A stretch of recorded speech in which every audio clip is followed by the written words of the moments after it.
Yes, good afternoon. I'm glad to meet you. Please tell us your name. My name is Bethke Elshtain. And how did you come to find out about this event? I was invited to be a speaker by Gersham, the head of the National Endowment for Democracy, who knows of my relationship with Havel, that I was a great fan of his, read his work, wrote about his work, and bring Havel to bear in a number of my own essays and books. So it was a real honor to be invited to participate in this memorial.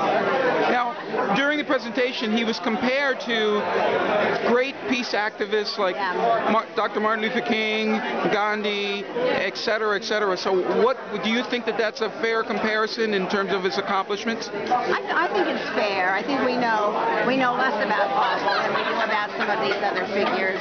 But the more that one finds out, the more one knows, the more the comparison seems apt. He was able, through his moral leadership and in his own quiet way, to get tens of thousands of people peacefully, to protest against the regime. I've talked to people in Prague who said to me, he helped us find courage that we didn't know we had.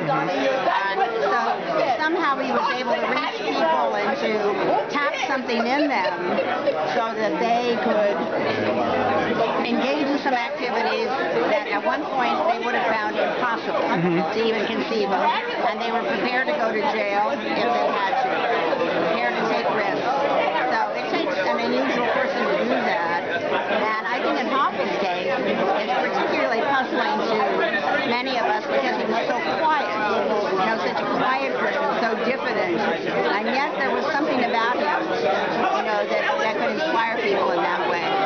Now, of course, we saw this former Secretary of State, Miss Madeleine Albright, who's just as active, it seems, that she's always been at public events. Yes. I assume you've had a chance to speak with her about various aspects of not only what Mr. Havel is involved in, but things that she's doing. Well, not too much. I mean, I get the mailings from the group that she heads up, and I'm familiar with her work since her years as Secretary of State. And I did know, of course, that she was very close to Havel. I mean, I really just met him. I can't claim a close friendship, but I know she had a close friendship. So I was very happy to see her here today and to hear what she had to say. Have you been to these offices before? We have a very festive occasion today, so it's always good to come in on an event like this. But have you had an opportunity to come to this particular office before? Oh, I've been here many times. I was on the board of the National Endowment for Democracy for 9 years. So I was in and out of here all the time for 9 years. And my third term ran out, and that's the constitutional limit for board members. So I'm off the board right now, but I'm still involved in a lot of ways. Well, that sounds like you were obviously well received if you were willing to stay the entire term. Thank you. And indeed, so I assume you have other things that you're doing now. Are you still active in other events, or? Well, yes. I mean, I'm active in all kinds of organizations and groups and giving talks and so on. But in fact, I'm here for a meeting that's being held in Washington over this weekend on ethics, Society for Christian Ethics and Jewish Ethics and Muslim Ethics, a meeting that's going on. So I have to return to that in a few minutes.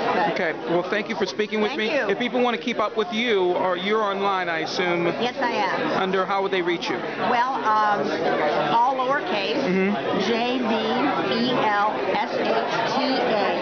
at UChicago, U and then Chicago.edu. Very good. I'm so glad to meet you. Thank you for sharing. Thank you. And certainly there's going to be a few other people that want to speak with you tonight. Good luck on all this. Thank you so much. Bye-bye.